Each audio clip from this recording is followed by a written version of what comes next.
from the Mutual Broadcasting System. This is STRAT, Strategic Risk Assessment Talk.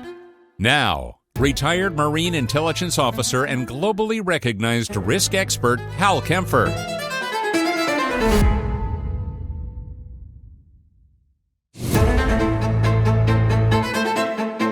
Welcome to STRAT, Strategic Risk Assessment Talk. This is Hal Kempfer, and I'm going to talk about the new national security strategy that just came out. To say it has not earth-shattering, but global implications would be to put it kind of lightly. It is really shaking up a lot of things. It's talking about basically fundamental changes in some of the alliance structure that the U.S. has around the world. It's changed the language by which we describe what our big near-peer competitor, China, is. It has language in there that's kind of unusual about Russia, and it's definitely got the Europeans talking about a lot. So I'm going to talk about some things. I'm going to try and cover good or bad. I'll try to explain why some of these things are in there, but I'll also explain some of the reaction to what's going on. And, well, anyway, let me get going.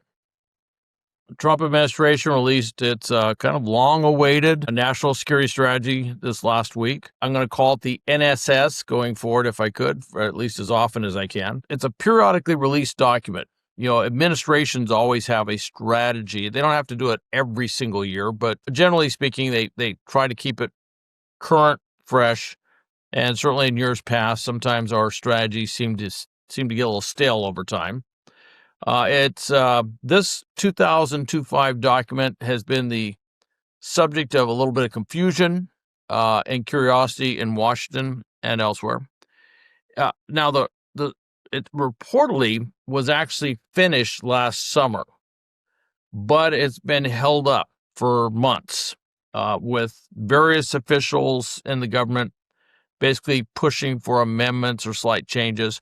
And then Treasury Secretary Scott Bessent, if you recall, in heated discussions on tariffs and trade with China, and he didn't want to jeopardize those ongoing trade talks. So this thing has been delayed a bit. It definitely didn't come out in the first 100 days. Let's just put it that way. Now, the strategy describes Trump's vision as what they refer to as flexible realism. Right? I think Pete Hegseth just said something about, I don't know, idealistic utopianism or something was the way he's trying to describe it before. But they call it flexible realism and argue that the U.S. should revive, some would say, the 19th century Monroe Doctrine. I think that's a good way to describe the Monroe Doctrine, although it definitely was 19th well into the 20th century, which basically was a new U.S., new United States was basically telling the European powers, hey, the Western Hemisphere is the United States zone of influence. And this is in the era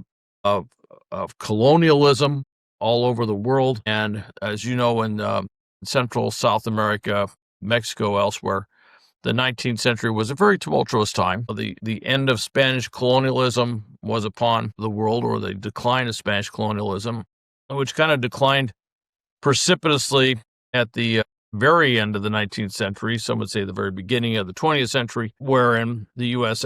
actively got involved with war in Cuba and in the Philippines, called the Spanish-American War. Anyway, the strategy also has warned that Europe faces what, and the language is pretty stark, they call civilizational erasure, and it says that Europe must change course. Now, obviously, European leaders, several European officials, and current and former, have pushed back against this. The assertion that Europe faces the prospect of civilizational erasure, and saying that it is more than plausible that within a few decades, at the latest, certain NATO members will become majority non-European. That obviously is pretty harsh language in itself, but then it calls for the U.S. to take steps to help the continent correct its current trajectory. And that implies that the U.S. is going to get involved in politics in Europe. And that's always been kind of a forbidden role. Nations are not supposed to interfere in the politics, the elections of other nations. And we have seen over the last year that we've had more than one official go over to Europe and give speeches, or I should say individuals either officials or people associated with the government working with the Trump administration have gone over and given some strong, basically pretty strong partisan political speeches that show that there is a certain leaning of one political party versus another. Obviously, this resulted in harsh criticism from Europe. The former Swedish Prime Minister Carl Bildt posted on X saying that it places the U.S. on the extreme right in Europe. He said it's language that one otherwise only finds coming out of the bizarre minds of the Kremlin. So that's pretty strong language from a former Swedish Prime Minister. Former French ambassador to the United States, Gerard Arad, said, the stunning section devoted to Europe reads like a far-right pamphlet, and he says it largely confirms perceptions that Trump is a, quote, enemy of Europe, unquote. All right? Again, pretty strong language. Now, current official, the German foreign minister, Johann Vadeful, actually was a little bit softer in his criticism. He said, our most important ally, he said the U.S. was and would remain our most important ally in the NATO alliance, but said his country did not need outside advice. All right, so not taking a hard swipe at the Trump administration, but basically asserting a German independence, if you will, saying, look, we don't need the U.S. telling us how to run our own politics in our country. U.S. Democratic lawmakers have raised alarm about this document as well. Senator Richard Blumenthal of Connecticut wrote on X, foreshadows setbacks, forsaking allies, throwing Ukraine under the bus, and abandoning key strategic goals and basic values. All right, pretty strong language. Again, yes, partisan, but Blumenthal's been around for a while. Daniel Field, a distinguished fellow at the Atlantic Council, previously served as the National Security Council's senior director for Presidents Bill Clinton, George W. Bush, Ambassador of Poland, Assistant Secretary of State for Europe, said the strategy had, quote, internal incoherence. All right. So in other words, this has certainly evoked a response on both sides of the Atlantic amongst both current and foreign senior officials. Some of the language is very strong. Of course, any country, to include the United States, takes umbrage when other countries try to tell us how to do our own business. Europe, which is largely under the European Union, as the word kind of implies, a union, kind of been working together for a long time. They definitely take this sort of, overarching U.S., we're going to tell you how to run your politics in your country, sort of language with distinct disdain, shall we say.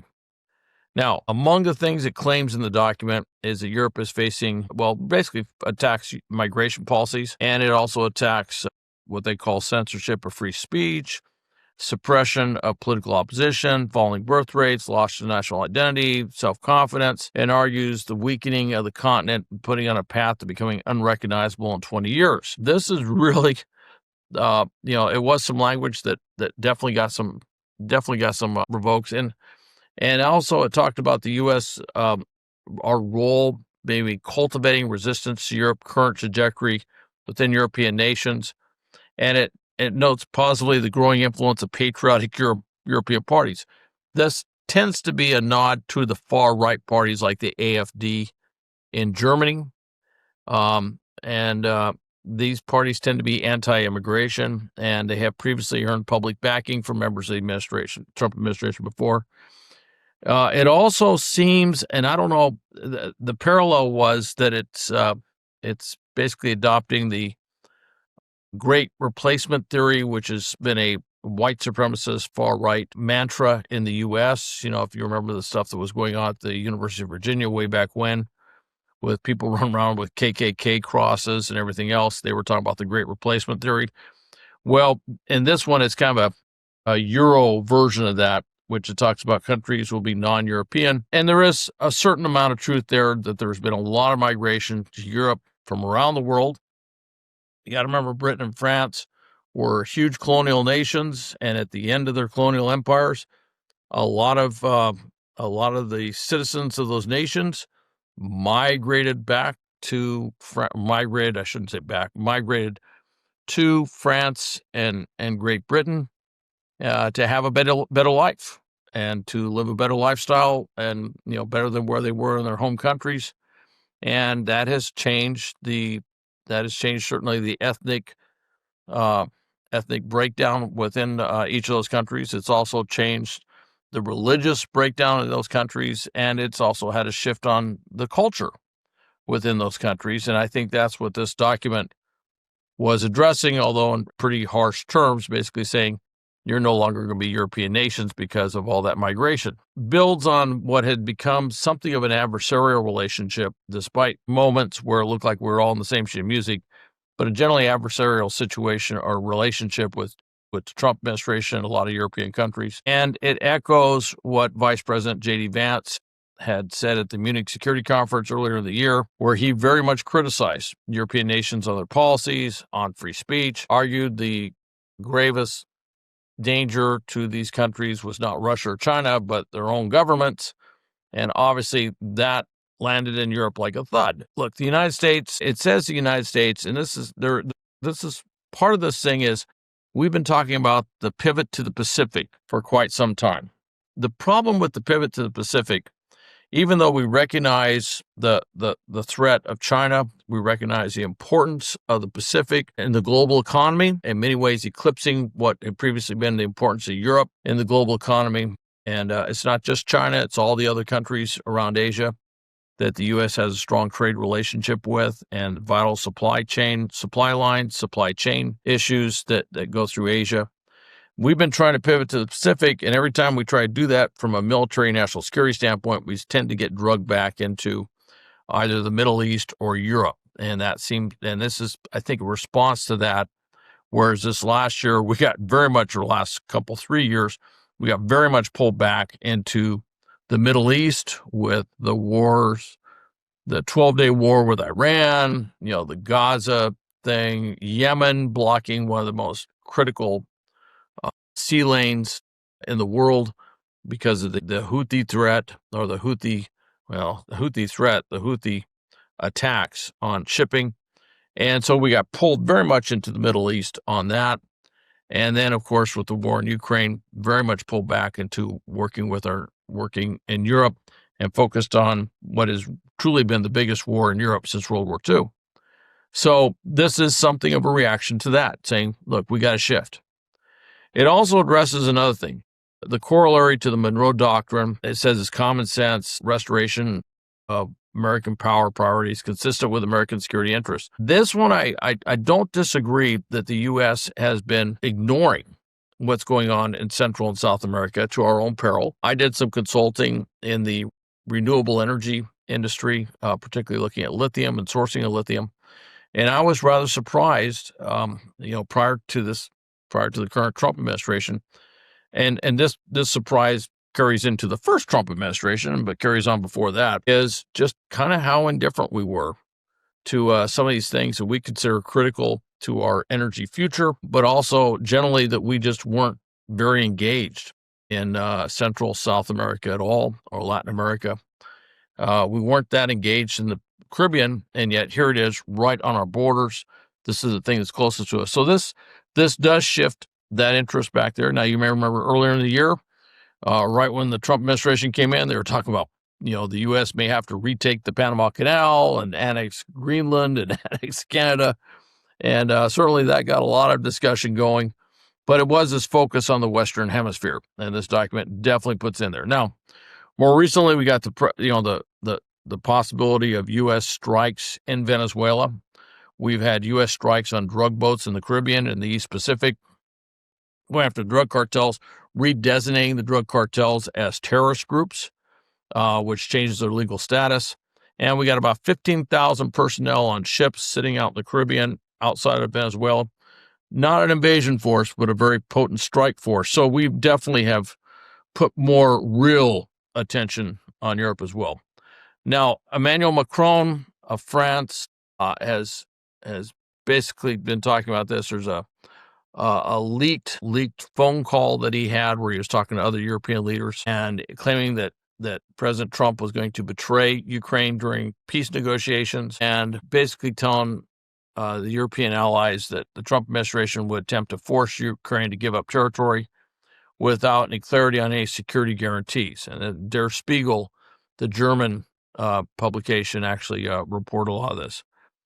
And it says, basically, he basically was talking to Merz over in Germany. He was talking to Rutte and NATO, van der Leyen and the European Union, and making this very clear. And the transcript of this was leaked out.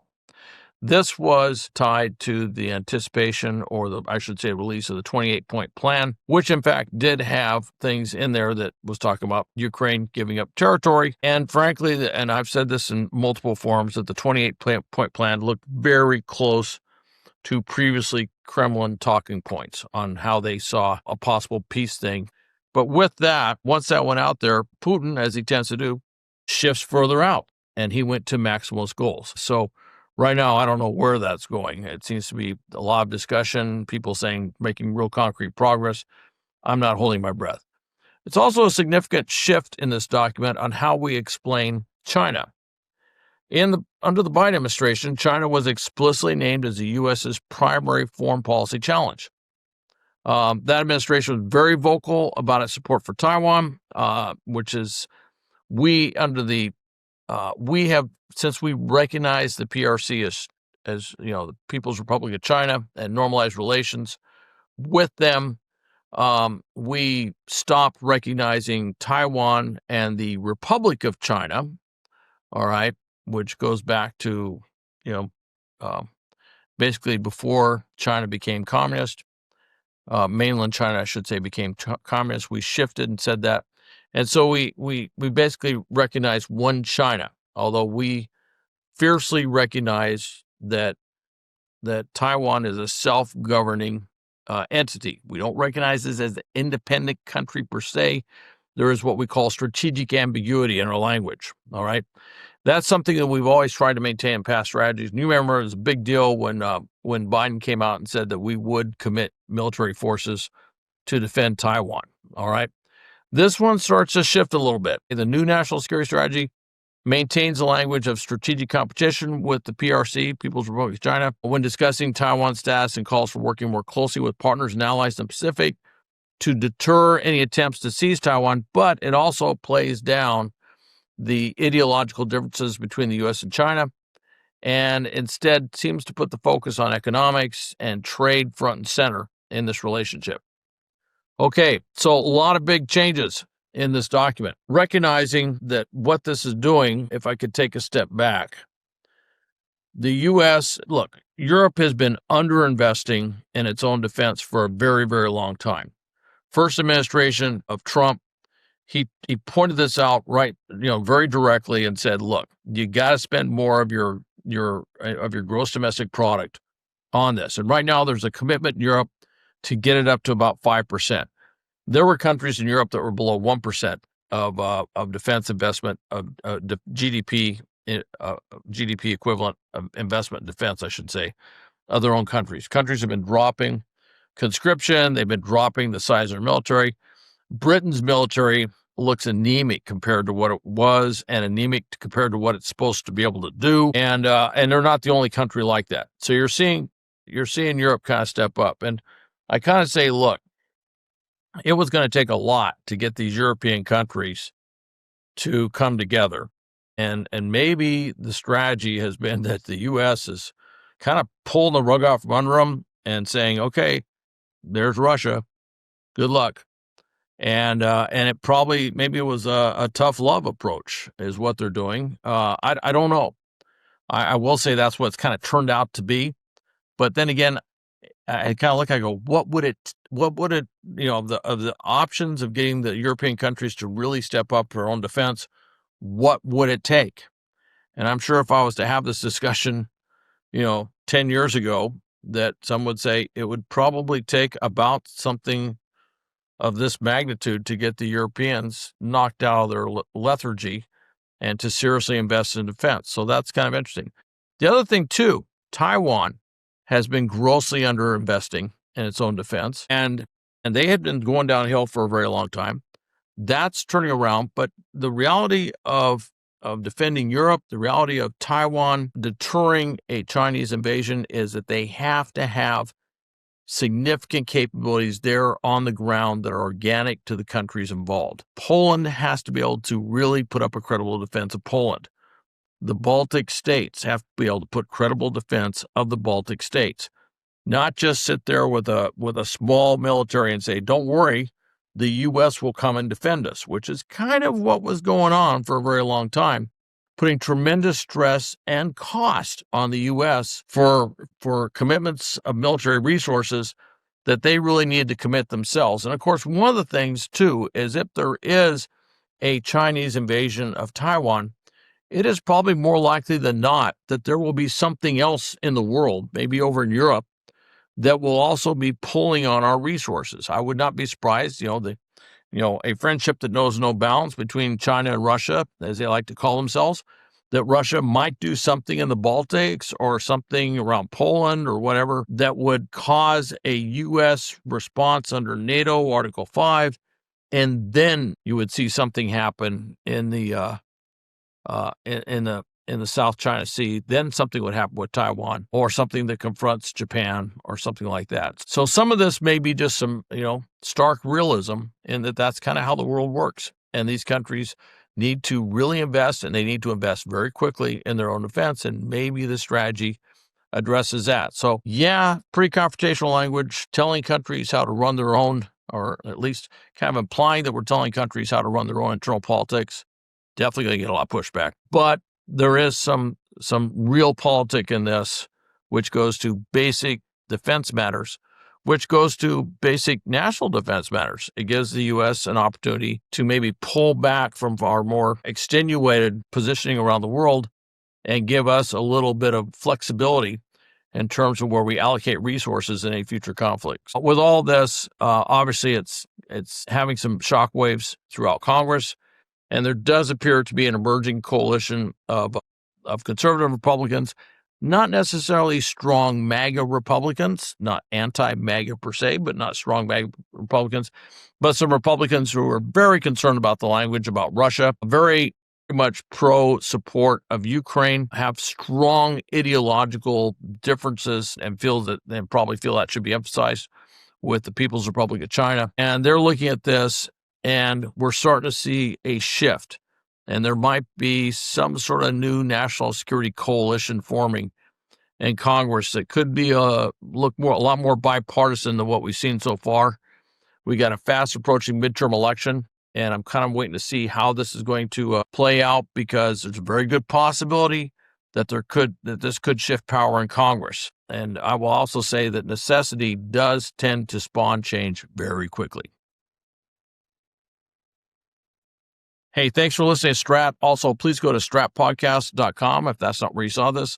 You can go to my YouTube channel at Hal Kempfer TV. You can go to GRIPSA, Global Risk Intelligence and Planning, our website, www.gripsa.com. And I hope you listen to the next one, and I hope this maybe was a little thought-provoking as we go into the holidays.